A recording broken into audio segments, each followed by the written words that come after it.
को दिखाते हैं। हाँ जी। महाभारत में वो पद्मव्यूह में गया, पद्मव्यूह में गया अभिमन्यु, चक्रव्यूह में। हाँ, तो उसका बेहद में अभिमान का अर्थ होता है अभिमान में रहने वाला अभिमन्यु। इसका अभिमान था।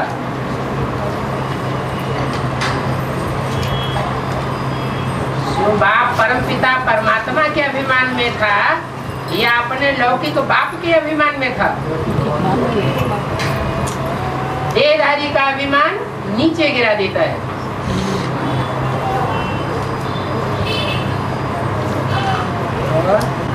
बाबा, राजयोग बाप सिखाते हैं या बाबा सिखाते हैं? बाप और साकार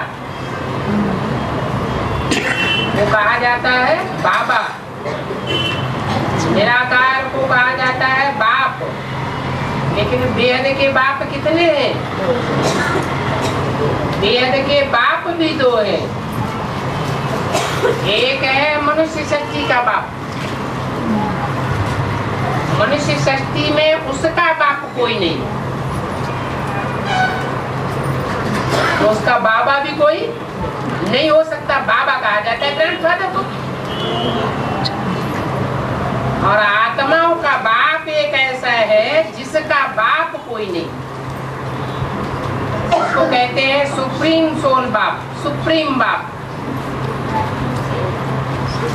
और वो सुप्रीम बाप इस शक्ति में तभी प्रत्यक्ष हो सकता है जब उस साकार मनुष्य शक्ति के बाप में आवे, नहीं तो प्रत्यक्ष भी नहीं हो सकता। कोई जान भी नहीं सकता जब तक साकार बाप में ना आवे। बाकी बाबा का क्लैरिफिकेशन मुरली में दिया है, साकार और निराकार के मेल को बाबा कहा जाता है। जब तक वो निराकार साकार में मिश्रित न हो, उसका साकार के साथ मेल न हो, तो सिर्फ बाप है। बिंदु बिंदु आत्माओं का बाप, दूसरा कोई संबंध नहीं। बिंदु बिंदु आत्माएं आपस में भाई भाई, आपस में भी उनका कोई संबंध नहीं। जब साकार में प्रवेश करे तो बाबा कहा जाए। बाबा, रामायण में किगिंदकांड उत्तराकांड रहता ना, तो सबसे अधिक उत्तर इसको सुंदरकांड कहते हैं, उसका अर्थ क्या है? किगिंदकांड उत्तराकांड कहते हैं ना रामायण में, सबसे सुंदरकांड को महत्व ज्यादा दिया जाता है, उसका अर्थ क्या है? रामायण है एक प्रकार का उपन्यास, और मुरली में बोला है उपन्यास पढ़ने से और फिल्म देखने से बुद्धि की सबसे जास्ती दुर्गति होती है।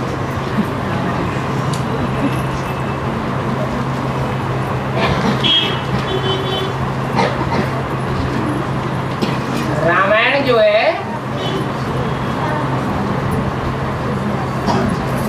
सबसे लास्ट स्टेज की व्याख्या है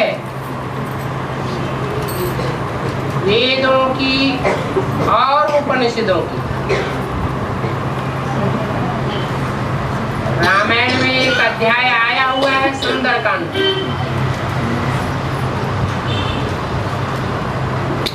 और उस सुंदरकांड में सुंदर सुंदर का रोचक कहानी दी हुई है।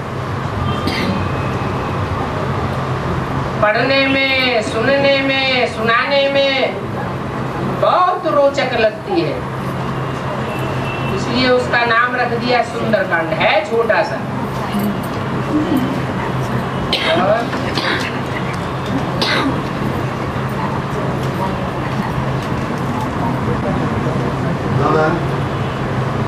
बाबा जो राजयोग आदि में भी सिखाया ना बाबा, समझे नहीं सभी लोग, सही बात है क्या?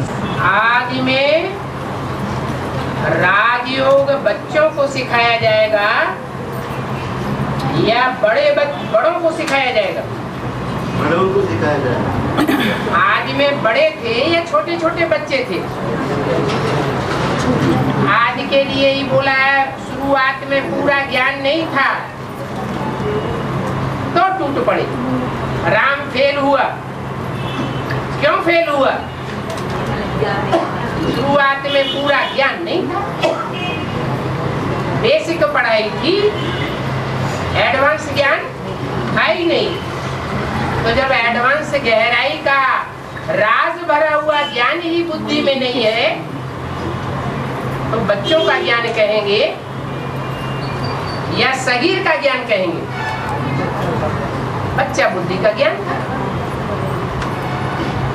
राजयोग तो होता ही तब है जब बाप प्रत्यक्ष होते हैं, और बाप का प्रत्यक्षता वर्ष मनाया गया 76।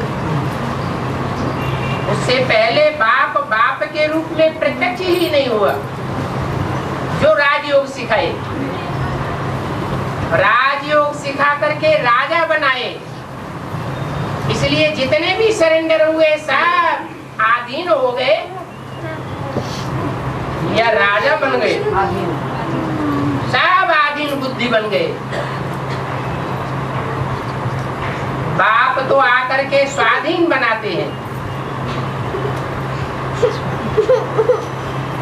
राजाई की शुरुआत करते हैं। स्वतंत्र रहो और स्वतंत्र रहने दो, फिर बनने वाले नंबरवार बनते हैं। इसलिए शास्त्रों में शंकर को स्वतंत्रता का सम्राट कहा जाता है।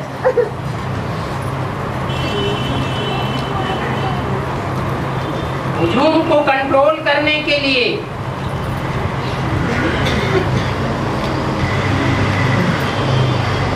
उनको कभी भी बड़े बड़े शहरों में नहीं दिखाया जाता।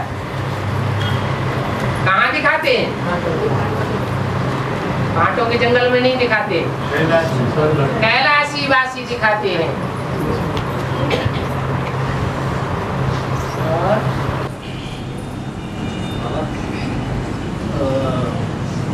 भक्ति मार्ग में अय्यप्पा भक्तों का ज्योति दर्शन कैसे दिया? क्या चैप्टर? भक्ति के दर्शन में ज्योति अय्यप्पा भक्तों का ज्योति दर्शन कब?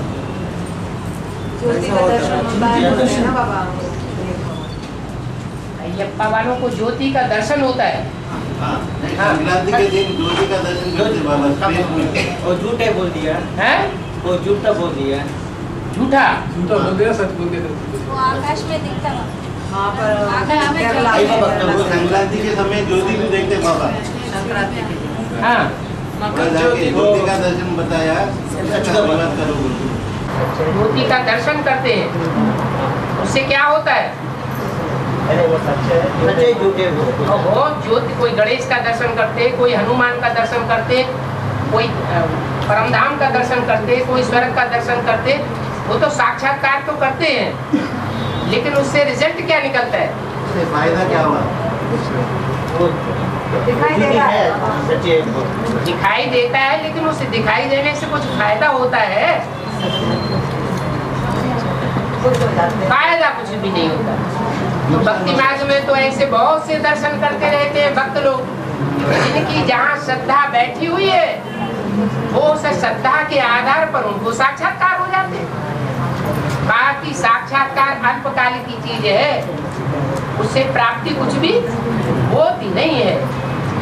बाकी उन्होंने जो नाम रखाया है अय्यप्पा स्वामी, अय्यप्पा स्वामी नाम रखवाया है और काले कपड़े पहनते हैं, तो जरूर अय्यप्पा स्वामी ने काला धर्मराज का पार्ट बजाया होगा। धर्मराज की सवारी काहे पे दिखाई जाती है? काले भैंसे पर दिखाई जाती है। विकराल रूप है।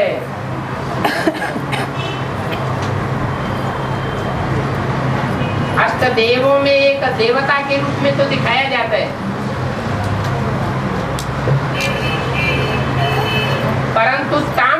में दिखाया जाता है। जब पिटाई करता है तो मुंह में से बरबस आवाज निकल जाती है, आई। माने जो आई करने वाले हैं उन सबका अप्पा है।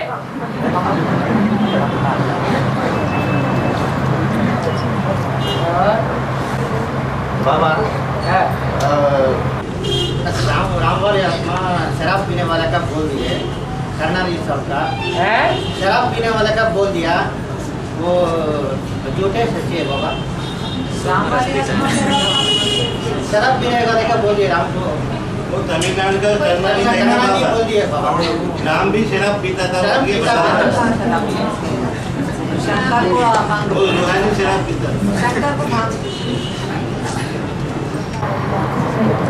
आंध्रा में एक पार्टी है, उस पार्टी का नाम प्रसिद्ध है। क्या नाम है? उस पार्टी के मुखिया का नाम क्या है? एनटी रामाराव। तो रामायण में तो ये कहीं लिखा नहीं है, न तुलसीकृत रामायण में है और न वाल्मीकि रामायण में है कि राम शराब पीते थे। लेकिन आंध्रा में पहली बार ये बात सुनी जा रही है।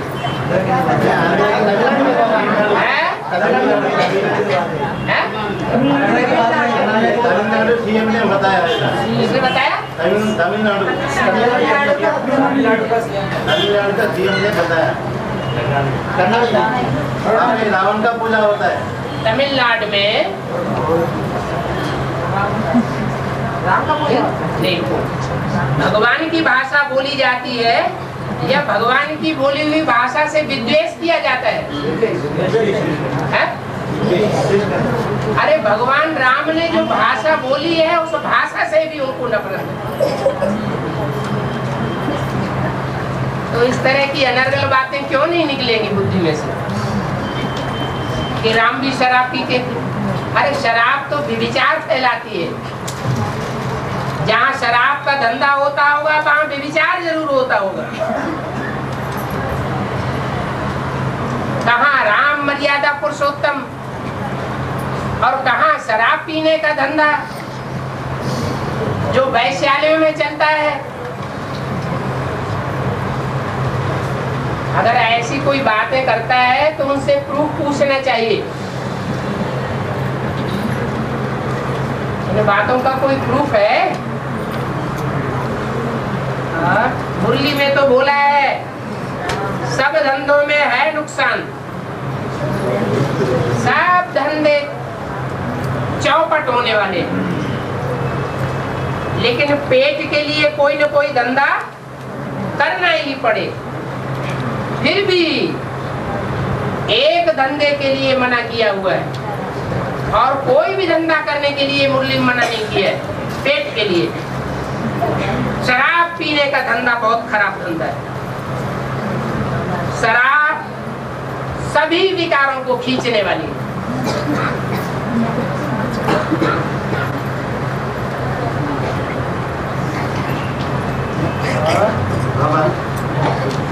अनहद नाथ माने विस्तार से समझो। अनहद नाथ हद माने नहीं, हद माने हद, अनहद माने बेहद का, और नाद माने आवाज। क्या? जैसे कहते हैं शंखनाद, गाय की आवाज, शंख की आवाज। तो अनहद नाद का मतलब ये है बेहद की आवाज, मुख की आवाज नहीं, वो अंदर से आवाज आती है तो कहते हैं अनहद नाद।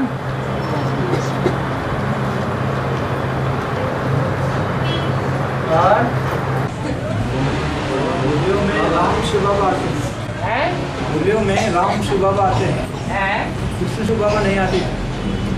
कृष्ण में प्रवेश किया ना, कृष्ण में प्रवेश किया, कृष्ण शिव बाबा की कृष्ण में शिव ने प्रवेश किया, लेकिन प्रवेश करने के बावजूद भी कृष्ण तो बच्चा बताया है। राम को बाप कहा जाता है। कृष्ण बेबी बुद्धि है। उस बेबी बुद्धि का पुरुषार्थ इस मनुष्य शक्ति रूपी वृक्ष के पहले पत्ते के रूप में हो सकता है, लेकिन सत्युग के जो पत्ते हैं उन पत्तों को जन्म देने वाले बीजों के रूप में नहीं हो सकता। बीज को बाप कहा जाता है।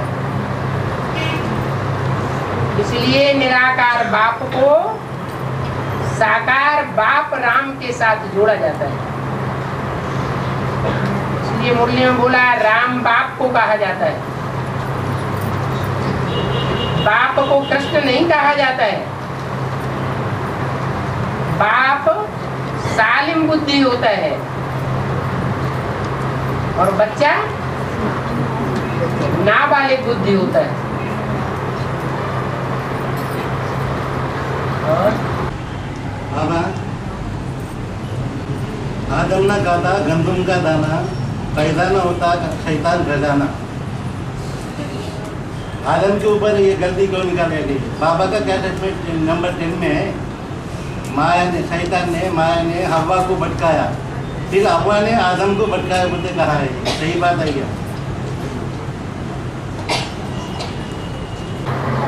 आदम को खुदा मत कहो, आदम खुदा नहीं, लेकिन खुदा के नूर से आदम जुदा नहीं। इसका नाम आदम रखा गया है, बाबा आदम। उसको खुदा से अलग नहीं किया जा सकता। अगर आदम को खुदा से अलग कर दिया जाए तो खुदा खुदा नहीं रहेगा और आदम आदम नहीं रहेगा। कोई आदम को भी नहीं पहचान सकता और कोई खुदा को भी नहीं पहचान सकता। लेकिन माया ने भरम आया तो आदम में तो खुदा समाया हुआ है, माया के भरम आने में आदम आवेगा या हवा आवेगी? हवा आवेगी। तो हवा ही आती है, फिर हवा ने आदम बरगलाया नहीं जा सकता। आदम को हवा ने बरगलाया बोल के कहा है। क्या नंबर? ये संगम युग की बात है। बरगलाया ये या द्वापर युग की बात है, त्रेता युग की बात है। संगम युग की बात है। अगर संगम युग की बात है कि हवा ने आदम को बरगला लिया तो उसके बाद सतयुग आएगा या कलयुग आएगा? लेकिन क्या आया? सतयुग आया। तो बरगलाया हुआ कहेंगे? इसलिए तो कहा है नंबर 10 क्या में कहा है? आदम ने नहीं भटका, हवा ने आदम को भटकाया। नहीं, तो एक तो है खुदा। खुदा आदम में आया और आदम जिसमें आया उसके लिए खुदा जिम्मेवारी लेता है कि इसकी जिम्मेवारी मेरी है। ये जो कुछ करता है, जो कुछ बोलता है, जो कुछ सोचता है, जो कुछ देखता है, उस सब की जिम्मेवारी किसकी है? खुदा की है। तो आदम को तो कोई भटका ही नहीं सकता। जब खुदा नहीं रहता तब भटका सकते ना बाबा। जब खुदा नहीं रहता तब सतयुग त्रेता होता है, द्वापर कलयुग होता है या संगम युग होता है? द्वापर कलयुग में संगम में द्वापर कलयुग का शूटिंग हो रहा है। गंदुम गाने हैं संगम के में तुम्हें याद कर रहे ना बाबा? गंदुम खाना, गंदुम नहीं खाना। गंदुम खाना माना आदम गंदम खाता है। जिनकी बुद्धि में ये बैठा हुआ है कि आदम में खुदा आता है और आदम गंदुम खाता है, बच्चे पैदा करता है पेटों से। संकल्पों की बात है ये। संकल्पों की बात है। अरे गंदम कैसे खाया जाता है? आदम तो यहाँ पे 2 है ना बाबा, एक ब्रह्मा बाबा भी है ना। ब्रह्मा बाबा आदम है? नहीं कुछ लाइट बॉडी के है। फिर संगम युग में द्वापर कलयुग का शूटिंग होता है नहीं होता बाबा? द्वापर कलयुग की शूटिंग होती है। गंदुम खाना माने बॉडी कॉन्शियस। संगम युग में होती है ना बाबा। हाँ हाँ, कलयुग में संगम द्वापर कलयुग का स्टेज भी रहता, कलयुग फीलिंग में हाँ रहता नहीं रहता बाबा। हाँ, तो रिजल्ट क्या आता है? उसका रिजल्ट भी तो आना चाहिए। अगर गंदुम खाता है तो गंदुम का रिजल्ट क्या आता है? द्वापर कलयुग का गंदुम जाओ। कैसे पैदा होते हैं? जो गंदुम खाता है उसका रिजल्ट क्या आता है दुनिया में?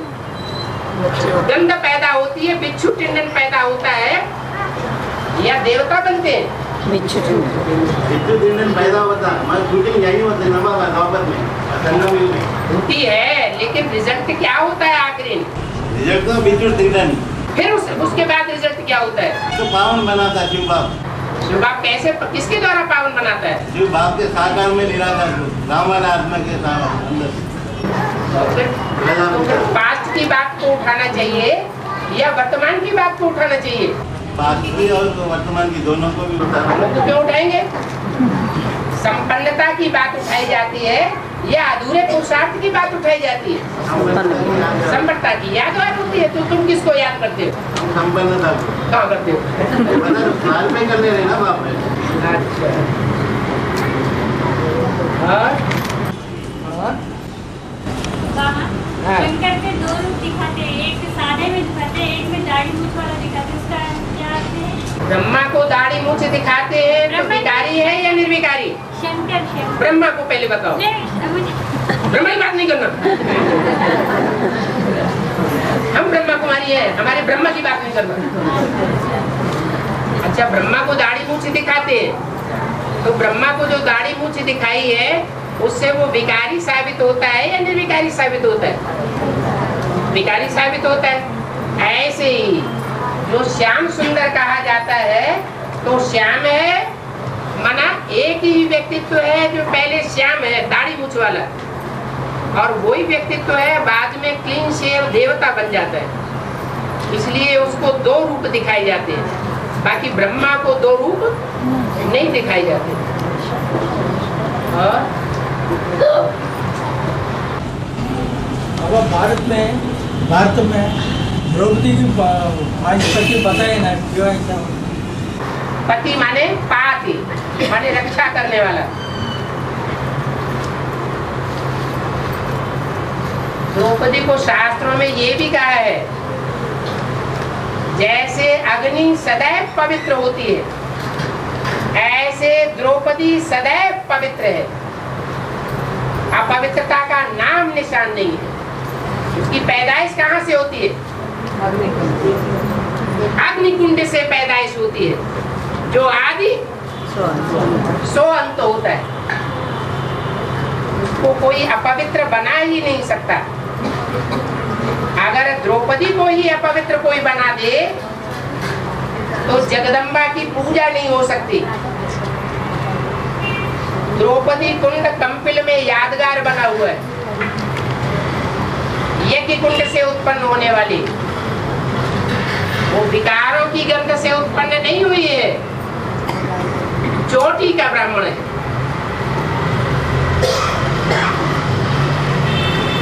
ऊंच के ऊंच बाप के साथ उसका पार्ट है,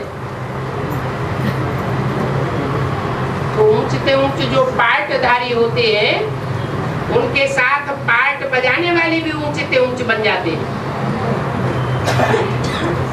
इसलिए ये बात उठाई है विकृत बुद्धियों ने कि द्रौपदी को 5 पति थे तो हम 5 पति क्यों नहीं बना सकते?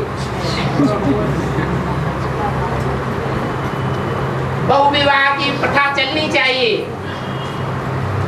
कन्या माताओं की जिंदगी, परंतु ऐसा नहीं है। कोई भी ब्रह्मा कुमारी होती है, जब उसको आश्रम या कोई सेंटर सौंपा जाता है तो कोई न कोई भाई तो मुख्य होता है,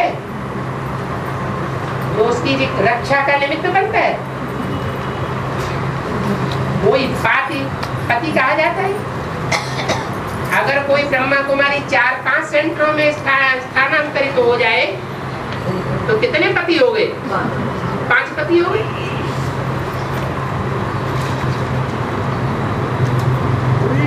हाथ उठाया है।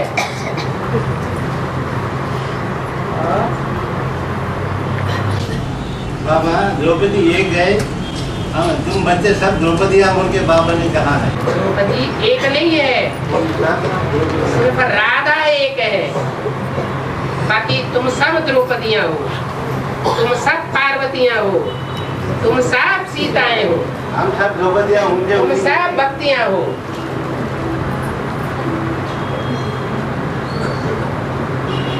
और मुसलमान लोग जितना मोहम्मद को मान्यता देते हैं उतना आदम को नहीं देते।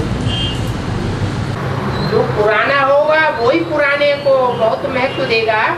जिसने पुराने को देखा ही नहीं है उसके अंदर स्मृति कहाँ से आवेगी। जो और धर्म की आत्माएं होती है वो परम धाम से बाद में आती है या शुरुआत में आती है? बाद में आती है। तो बाबा आदम की बातें कहाँ मालूम होंगी? सुना है इसलिए सिर्फ बोला हुआ है शास्त्रों में। नहीं, कुछ लोग बोलते हैं बाबा आदम बहुत लंबी चौड़ी कथा कहानियां आदम के लिए नहीं है। नहीं, खुदा के लिए आदम के लिए बोलते हैं बाबा। आदम को खुदा मतलब बस सिर्फ बोलते हैं, बस इतनी जीवन कहानी मालूम है। लेकिन खुदा के नूर से आदम जुदा नहीं है। आदम अगर जुदा नहीं है तो साकार रूप को भगवान को क्यों नहीं मानते? आगे जाके मानेंगे। जो 2500 वर्ष के बाद मानेंगे उससे क्या फायदा? अंत में तो सारी दुनिया मानेगी। हम मनवाएंगे, रुद्रमाला मन का है ना, सूर्यवंशी। अरे जब मनवाएंगे, जब सारी दुनिया मानेगी तब माना तो क्या बड़ी बात हुई? जो पहले से माने वो बड़ी बात है। सारी दुनिया अंत की बात होती ना बाबा है। कुछ बच्चे मानेंगे, मनवाएंगे। सवाल मानने वालों से है। जो मानने वाले हैं वो ऊंचे कब कहे जाएंगे? अगर पहले से माने तो ऊंचे हैं, या लास्ट में जब प्रकृति की मार पड़ी, धर्मराज की मार पड़ी, सरकार की मार पड़ी, वातावरण की मार पड़ी, तब बरबस मान लिया तो क्या फायदा हुआ?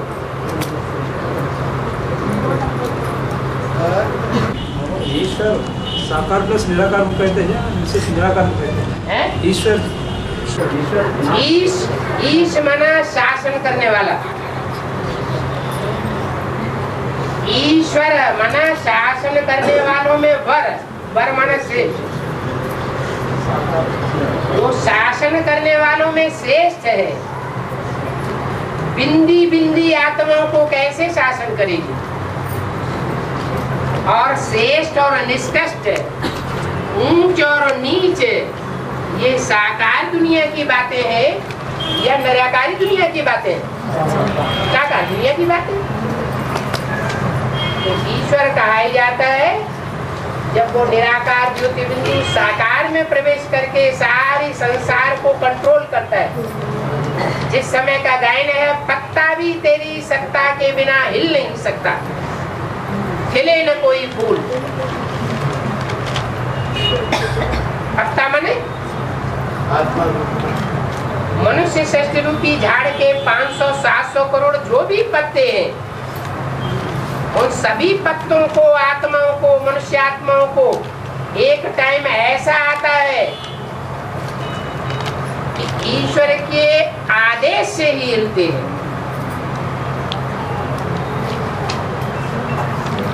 सबकी बुद्धि में बैठता है।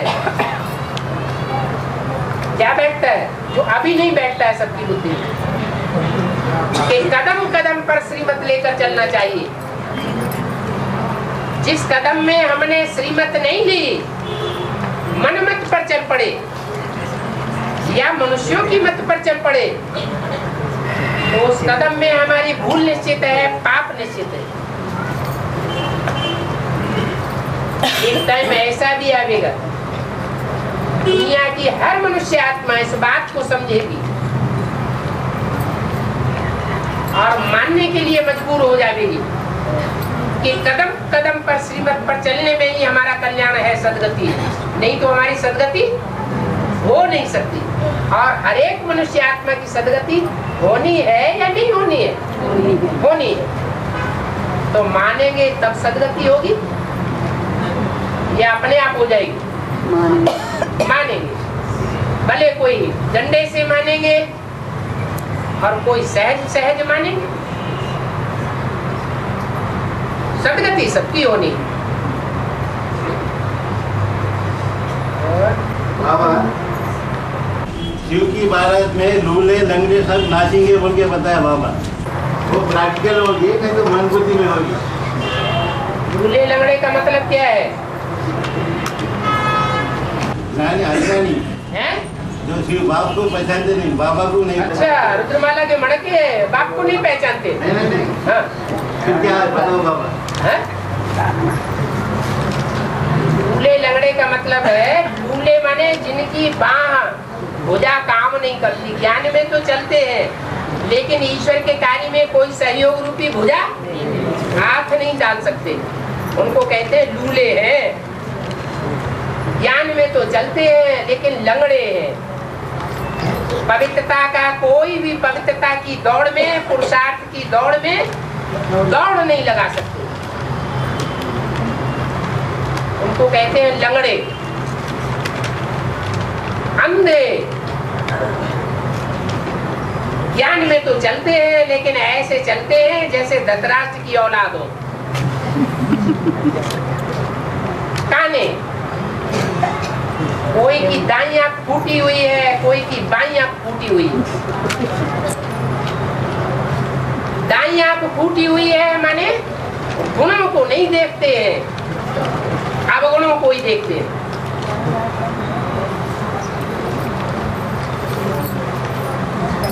तो भांति भांति के रुद्रमाला के मणके हैं अपाहिज। देवता एक भी नहीं है, अखंडित। इसलिए भक्ति मार्ग में जो खंडित मूर्तियां होती हैं उनकी पूजा नहीं होती है। इन रुद्रमालाओं की मणकों की पूजा कब होगी? जब विजय माला में ऐड कर लिए जाए। इनकी बुद्धि रूपी आत्मा अपाहिज से सालिम बन जाए। क्योंकि बारात में नाचेंगे, बारात है प्रैक्टिकल है नहीं तो दे दिया। कोई मुखहीन विपुल मुख काहू। जो नाचना होता है वो ज्ञान डांस की बात है या स्थूल डांस की बात है? ज्ञान डांस की बात है। अगर समझ लो कोई को आंखें ही नहीं है तो हाथों से और टांगों से तो नाच सकता है ना। कोई को टांगे नहीं है तो कम से कम जैसे कि वो कलाबाज होते हैं, टांगे ऊपर कर लेते हैं और हाथों से चलते चले जाते हैं, तो हाथों से तो नाच सकते हैं। कोई को हाथ भी नहीं है, टांगे भी नहीं है, तो आंखों से तो नाच सकते हैं।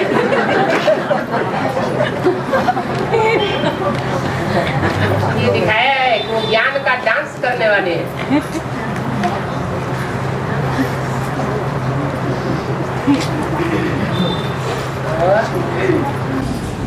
बाबा नाम से तो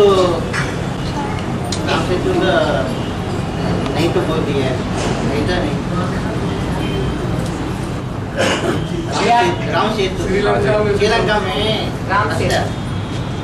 अरे 2 महीने हो गए इस पॉइंट को क्लियर करते करते, रोज क्लास नहीं करते, फिर कोई बातें आकर के पूछते।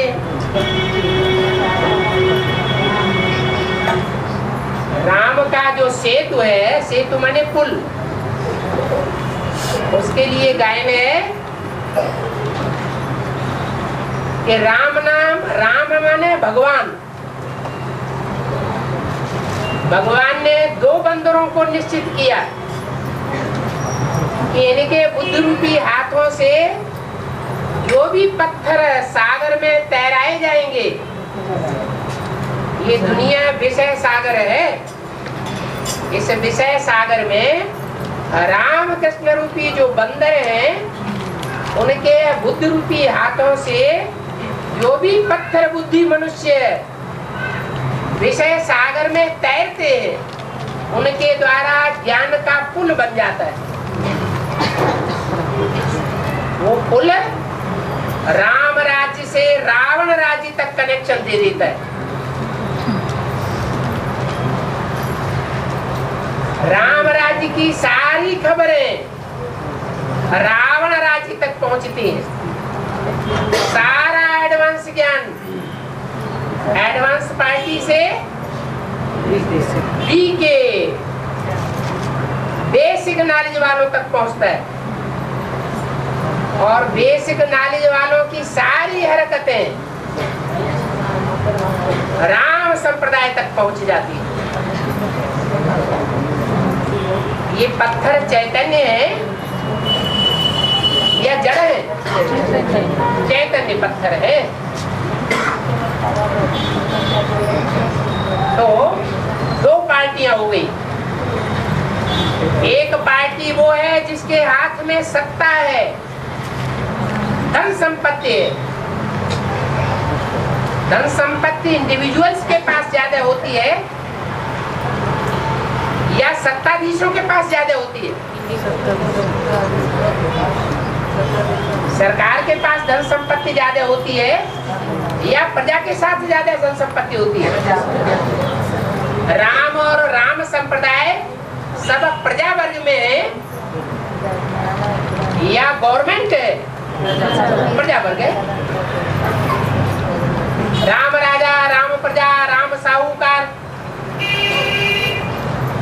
तो प्रजा वर्ग के जो है उनके हाथ में सत्ता नहीं है। और एक है सत्ताधीश पार्टी, रावण संप्रदाय। सारी दुनिया पर इस समय किसका राज्य है? रावण राज्य, भले वो ब्राह्मणों की दुनिया हो।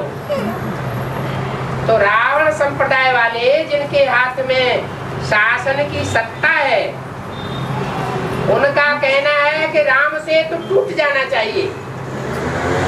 क्या? राम का पुल नहीं चाहिए, नहीं तो वो सारे ज्ञान की बातें यहाँ तक आती हैं और यहाँ के सारे जिज्ञासु टूट जाएंगे। हमारा राज्य ही खतरे में है। क्या? और राम संप्रदाय वाले क्या चाहते हैं? राम से तो रहना चाहिए या टूट जाना चाहिए? रहना चाहिए। क्यों चाहते हैं रहना चाहिए? वो बच्चे भी घर आए। हाँ, कि जिन्होंने हमको बेसिक नॉलेज दी है, वो बेसिक नॉलेज देने वाले भी एडवांस ज्ञान लें और प्रभु को पहचानें। तो ये झगड़ा चल रहा है हद का और बेहद का। बेहद की दुनिया में भी राम सेतु का झगड़ा चल रहा है और हद की दुनिया में भी राम सेतु का झगड़ा चल रहा है।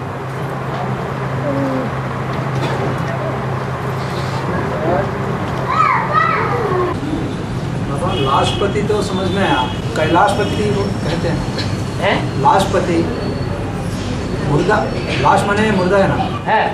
लाशपति मने मुर्दों का स्वामी। कैलाशपति शिव को कहा जाता है। हाँ। और लाशपति तो समझ में आया, एक कई क्यों लगाया? लाशपति का कैलाश बोले तो अनेक लाश, कैलाश बोले। लाशपति नहीं कहा जाता, ये अनेक कैलाशपति ही कहा जाता है। वो मुर्दों का स्वामी नहीं है। मुर्दों का स्वामी? मुर्दों का स्वामी नहीं है, कैलाशपति है। जो ऊंची स्टेज में रहने वाले हैं उनका स्वामी है। शमशान घाट वासी है या शमशान घाट में कौन रहते? लाश मुर्दे। जैसे मुर्दे रहते हैं वैसे वहां का वासी वो भी है, जीते जी मरा हुआ है, इसलिए मुर्दा है।